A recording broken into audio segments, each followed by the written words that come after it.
మోకాల నొప్పులకు ఎటువంటి సర్జరీ లేకుండా ఎపియాన్ పెయిన్ క్లినిక్ అందిస్తున్న అత్యాధునిక చికిత్స. ఎందుకు సార్ అలా అయిపోయాం అంటే ఎందుకు మన రెస్ట్ అవసరం లేదు అనుకుంటున్నావా లేక అంబిషన్ పెరిగిపోయిందా మనుషులు అందరిలో? మీరనే కాదు సార్, అందరిలో, మనందరిలో. అంటే అది అంబిషన్ అనుకో, బేసిక్ గా ఏమంటారంటే సర్వైవల్ ఫర్ ఎగ్జిస్టెన్స్ అంతే. ఎందుకంటే నువ్వు ఆ పని ఒత్తిడి తట్టుకొని నిలబడలేకపోతే నీ వెనక నలుగురు ఉన్నారు. అదే. సో ఆటోమేటిక్ అదేమైతే అది రెస్పాన్సిబిలిటీ అనుకోవచ్చు, లేకపోతే సర్వైవల్ ఫర్ ఎగ్జిస్టెన్స్ అనుకోవచ్చు, లేకపోతే ర్యాట్ రేస్ అనుకోవచ్చు. మీరు తప్పదు, ఇంకా దాంట్లో దిగిపోయాం మనము. అంతే. పక్కగానే వచ్చేయాలి, తట్టుకోవాలంటే ఇంకా చేయాల్సిందే, నిలబడాల్సిందే. నేను రోజుకి ఒకటే ఆపరేషన్ చేస్తానున్నానంటే నువ్వు కాదు ఇంకో నాలుగు చేసేవాళ్ళు వస్తారు ముందుకి. సో అది యాక్సెప్ట్ చేసే స్టేజ్లో మనం ఎవరు లేము. ఇప్పుడు తప్పగా నిలబడాల్సి వస్తుంది. సీజర్ స్టాండ్ ఒకటి మన కోసం వచ్చే పేషెంట్లు ఏ ప్రొఫెషన్లో అయినా సరే, అది లాయర్స్ అయితే క్లయింట్స్, డాక్టర్స్ అయితే పేషెంట్లు వచ్చి వాళ్ళు ఉంటారు. వచ్చిన తర్వాత మనం ఆ రెస్పాన్సిబిలిటీ తీసుకొని వాళ్ళకి ట్రీట్మెంట్ అయితే ఇవ్వాల్సిందే ఇప్పుడు. అంతే కదా. సో రోజుకి నాకు 4 పేషెంట్లు వచ్చి సర్జరీకి వచ్చారంటే నేను రోజు 4 కానీ 3 కన్నా చేయాలి మినిమం, చేసుకుంటూ పోవాలి.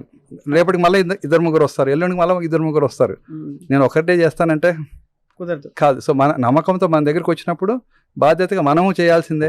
రెండోది మన బాధ్యత అది. రెండోది ఇంక తప్పదు, నిలబడాలి, ఫీల్డ్లో నిలబడాలి, మన పొజిషన్లో నిలబడాలంటే ఇది స్ట్రెస్ తప్పదు. సార్, లైఫ్ స్టైల్లో మీరు గమనించిన అతిపెద్ద తప్పిదాలు ఏంటి ఇప్పుడు మీరు చూస్తున్న జీవితంలో, ప్రపంచంలో చుట్టూ చాలా మందిని? మెయిన్గా ఏంటంటే మనకు ఫుడ్ హ్యాబిట్స్, స్లీపింగ్ హ్యాబిట్స్, ఇవి 2 చాలా కీలకం. ఆ రెండిట్లోనే మెయిన్గా తేడా వస్తుంది. ఫుడ్ హ్యాబిట్స్ అంటే ఏంటి, ఒకటి మన ఇష్టం వచ్చిన టైంకి తినడము, ఇష్టం వచ్చిన మోతాదులో తినడము, ఇష్టం వచ్చిన క్వాంటిటీస్ మనం ఎక్కడెక్కడో తినడము. ఇంట్లో తినే ఫుడ్కి బయట తినే ఫుడ్కి చాలా తేడా ఉంటుంది.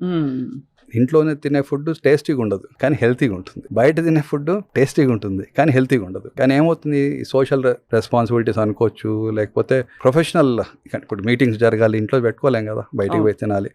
సో అక్కడ ఏమవుతుందంటే మనం చేయాల్సిందంటే అక్కడ కొంచెం ఆ రెస్ట్రిక్షన్ పెట్టుకోవాలి. ఇంతే తింటాను, తిన్న తర్వాత కూడా కొంచెం వెజిటేబుల్స్ తినాల్సిందే, కర్డ్ తినాల్సిందే, మీట్ తినాల్సిందే, ఫ్రూట్స్ తినాల్సిందే. అలా బ్యాలెన్స్ పెట్టుకొని క్వాంటిటీ కూడా, అది ఆల్కహాల్ కానివ్వండి, ఫుడ్ కానివ్వండి, ఏమైనా సరే ఒక లిమిట్ పెట్టుకొని బ్యాలెన్స్ చేసుకోవాలి. అంతే. అది. రెండోది స్లీపింగ్ హ్యాబిట్స్. ఒకరోజు 11 గంటలు పడుకుంటే యావరేజ్గా ఏంటంటే ఏమైనా సరే ఒక 7 to 8 hours మినిమం ఉండాలి. అది ఎప్పుడు నిద్రపోయినా పర్లేదు. యావరేజ్గా మనం జనరల్గా చెప్పేది అంటే 11 o'clock పడుకొని 7 o'clock. ఎందుకంటే బై 12 తర్వాత ఏమవుతుందంటే మనకు ఆ మెలటోనిన్ హార్మోన్ అనేది డిస్టర్బ్ అయిపోతుంది. అది పీక్ వస్తుంది. అప్పుడు ఎప్పుడు వస్తుంది, మనం పడుకొని ఉంటే అది వచ్చింది చేసుకోవాలి. మనం మేల్కొని ఫోన్లు చూసుకుంటూ, టీవీలు చూసుకుంటూ, పని చేసుకుంటుంటే అది కూడా రాదు సరిగా, మన దర్దాపుకు రాదు. సో ఆ పీస్ ఆఫ్ మైండ్కి రెస్ట్ కావాల్సిందే, మజిల్స్కి, బాడీకి రెస్ట్ కావాల్సిందే, అన్నిటికీ రెస్ట్ కావాల్సిందే. సో ఈ food habits plus sleeping habits ఇవి మన ఇంపార్టెంట్. ప్లస్ ఎక్సర్సైజ్ ఒకటి. ఎక్సర్సైజ్ అంటే ఇంకా నేను చెప్పేది ఏంటంటే అందరికి వీలు కాకపోవచ్చు ఎక్సర్సైజ్ అంటే మనం మ్యారథాన్లు పరిగెత్తాల్సిన అవసరం లేదు. ఒక ½ an hour అండి, అది యోగా కావచ్చు, వాకింగ్ కావచ్చు, బ్రిస్క్ రన్నింగ్ కావచ్చు. అంటే కొన్ని 30 years వరకు పరిగెత్తవచ్చు, 50-60 years పరిగెత్తలేం కదా. అవునంతే. వాకింగ్, ట్రెడ్మిల్, ఏదో క్రాస్ ట్రైనర్, సైక్లింగ్, ఏదో ఒకటి చేసుకొని కొంచెం ఏజ్కి తగ్గట్టు మనం ఫిట్నెస్ని కూడా, ఇప్పుడు 60 సంవత్సరాలకి నేను 15 kilometers పరిగెత్తాలంటే వీలు కాదు. ఏజ్కి సరిపోయే విధంగా మనం ఫిట్నెస్ని చేసుకోవాలి. ఎందుకంటే ఎంత యాక్టివ్గా మజిల్స్ ఉంటాయి అంత స్ట్రాంగ్గా బోన్స్ ఉంటాయి. ఎంత యాక్టివ్గా బోన్స్ మజిల్స్ ఉంటాయి అంత యాక్టివ్గా బ్రెయిన్ ఉంటుంది. సో హార్ట్ అయినా సరే ఉంటుంది. సో అలా ఈ 3 చాలా కీలకం మనకు. Diet modulation, exercise, sleep. Sir, ఈ 3 డిస్టర్బ్ అయ్యి దానివల్లే క్యాన్సర్ వచ్చింది, క్యాన్సర్ లాంటి ఒక కండిషన్ వచ్చింది వాళ్ళకి అని అనడానికి మనకి ఏమైనా స్టడీస్ ఉన్నాయా? అంటే లైఫ్ స్టైల్ వల్ల, బికాస్ మీరు అన్నారు స్మోకింగ్, లేకపోతే డైరెక్ట్ అంటే హెచ్పివి ట్రాన్స్మిషన్, అవన్నీ వాటికి డైరెక్ట్ ఇంటర్వ్యూస్ ఉన్నాయి. బట్ లైఫ్ స్టైల్ వల్ల డిస్టర్బ్ అయ్యి వాళ్ళకి క్యాన్సర్ వచ్చింది అనే కేస్ స్టడీస్ మనకు బయటపడ్డాయా? అంటే ఇప్పుడు లైఫ్ స్టైల్ అంటే లైఫ్ స్టైల్ ఆల్టరేషన్ ఏంటి? స్మోకింగ్ అనేది లైఫ్ స్టైల్ ఆల్టరేషన్, అది లైఫ్ స్టైల్లో భాగం కాదు, భాగం కాదు. రైట్. చాలా మంది ఇప్పుడు వచ్చి చెప్తుంటారు, ఇప్పుడు వచ్చిన తర్వాత డాక్టర్ గారు నేను స్మోక్ చేయను, తాగను, బయట ఫుడ్ ఎక్కువ తినను అయినా వస్తుంది. ఎందుకు వస్తుందంటే మరి ఇమ్యూనిటీ. ఇప్పుడు మన బాడీ ఇప్పుడు ఏమవుతుంది, కొంతమంది స్మోక్ చేస్తూనే ఉంటారు, క్యాన్సర్లు రావు. అది వాళ్ళ ఏమంటారు, వాళ్ళ జెనెటిక్ మేకప్లో పేరెంట్స్ నుంచి వాళ్ళకు భగవంతుడు ఇచ్చినట్టు బ్లెస్సింగ్ అది. అంతే కదా. అది. సో కొంతమందికి ఆ ఇమ్యూనిటీ ఉంటుంది, కొంతమందికి ఆ ఇమ్యూనిటీ ఉండదు. సో ఆ ఇమ్యూనిటీ కూడా చాలా ఇంపార్టెంట్ బాడీలో. ఎందుకంటే ఎప్పుడైతే బాడీలో ఇమ్యూన్ సిస్టమ్ స్ట్రాంగ్ ఉంటుందో అప్పుడు ఏ చిన్న మార్పులు అంటే అబ్నార్మల్ సెల్స్ వచ్చినా కూడా బాడీలో ఉన్నటువంటి ఆ ఇమ్యూన్ డిఫెన్స్ సిస్టమ్ ఏదైతే ఉంటుందో వెంటనే దాన్ని రికగ్నైజ్ చేస్తాయి. అంటే ఇమ్యూన్ సిస్టమ్కి ఏంటి నార్మల్ సెల్స్ ఏంటని తెలుసు. నార్మల్ సెల్స్ ఉన్నప్పుడు గమనం ఉంటుంది ఇమ్యూన్ సిస్టమ్.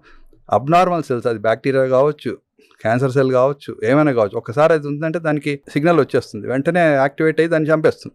ఇమ్యూనిటీ కూడా చాలా ఇంపార్టెంట్. మన ఇమ్యూనిటీ ఎలా పెంచుకోవాలంటే టు నెక్స్ట్ ఇప్పుడు నేను చెప్పినవి 3 కారణాలు: ఎక్సర్సైజు, డైట్, హెల్త్. ఇంకా అది కాకుండా మనం ఎక్సర్సైజ్లో భాగంగా మనకు ఏమైనా సరే యోగా కావచ్చు, ప్రాణాయామం కావచ్చు, ఏమైనా సరే, బికాస్ ఆక్సిజనేషన్ అనేది బాడీకి కూడా చాలా ఇంపార్టెంట్. ఆక్సిజనేషన్ అది చాలా ఇంపార్టెంట్. ఎందుకంటే సార్ క్యాన్సర్ లో కూడా ఈ ఆల్టర్నేటివ్ థెరపీస్ అని చెప్పి హైపర్బారిక్ ఆక్సిజన్ అది ఇస్తున్నారు. అవి నిజంగా పనిచేస్తారు సార్? ఏం చేస్తున్నారు బాడీలో? అది ఒకప్పుడు ఇచ్చేవాళ్ళం హైపర్బారిక్ ఆక్సిజన్, ఎస్పెషల్లీ రేడియేషన్ కి రియాక్షన్ వచ్చిన వాళ్ళకు హైపర్బారిక్ ఆక్సిజన్ ఇస్తే, అంటే రేడియేటెడ్ టిష్యూస్ లో ఆక్సిజన్ తక్కువ ఉంటుంది, వచ్చి దానివల్ల కొంచెం కాంప్లికేషన్స్ వచ్చేవి. అంటే బోన్ నెక్రోసిస్ కావడము, స్కిన్లో అల్సర్స్ రావడం వచ్చేవి. సో అప్పుడు మా హైపర్బారిక్ ఆక్సిజన్ చేంబర్లోకి తీసుకెళ్ళి పెట్టేవాళ్ళం. ఇప్పుడు అది కొంచెం అబ్సలీట్ అయిపోయింది ఇప్పుడు దాన్ని వాడడం. ఎందుకంటే ఈ రేడియేషన్ పద్ధతిలో చాలా అడ్వాన్సెస్ వచ్చేసాయి. సో అంత డ్యామేజ్ అయ్యేటటువంటి రేడియేషన్ ట్రీట్మెంట్ ఇప్పుడు లేవు, ఒకప్పుడు ఉండేవి. అందుకే సో ఇప్పుడు అది కనుమరుగైపోయింది, వాడడం లేదు. అది ఒక పెద్ద ప్రాసెస్. అది ఆ ఛాంబర్లోకి తీసుకెళ్ళాలి, దాన్ని ప్రిపేర్ చేయాలి, దాన్ని ఇవన్నీ ఉంటాయి అనమాట. ఆ క్లాస్ట్రోఫోబియాని తట్టుకోవాలి పేషెంట్లు. ఆక్సిజన్ ఏంటి, ప్రతి సెల్లో ఇంజన్, సెల్లో హార్ట్ ఏంటి, ఇంజన్ మైటోకాండ్రియా పనిచేయాలంటే ఏం కావాలి? ఆక్సిజన్ బాగుండాలి. అవును. సో మనకు ఆక్సిజనేషన్ బాగుండాలంటే ఏం కావాలి? మన బ్రీత్ తీసుకునేది, మన ఎన్విరాన్మెంట్ ఫస్ట్ బాగుండాలి. అవును. రెండోది మనం శ్వాస తీసుకునేటటువంటి ప్రక్రియ కూడా బాగుండాలి, స్ట్రాంగ్ ఉండాలి. కరెక్ట్, అంతే కదా సార్. ప్లస్ లంగ్స్ హెల్తీగా ఉండాలి. ఇప్పుడు ఉన్నటువంటి పొల్యూషన్లో లంగ్స్ హెల్తీగా ఉండే అవకాశాలు తక్కువ. ఇప్పుడు మనం ఎయిర్ క్వాలిటీ ఇండెక్స్ అంటున్నాము, ఢిల్లీలో చూసుకుంటే అది చాలా డేంజరస్ లెవెల్లో ఉన్నాయి అన్నారు. అంటే 371, 381. అంటే అది జనరల్గా లివబుల్ కండిషన్స్కి అనుగుణం కాదు అది. అవును, కానీ అక్కడ బోల్డ్ మంది పాపులేషన్ అలాగే పడి బతుకున్నారు. తప్పదు, ఇంకా they are more prone at risk కదా సార్. డెఫినెట్లీ.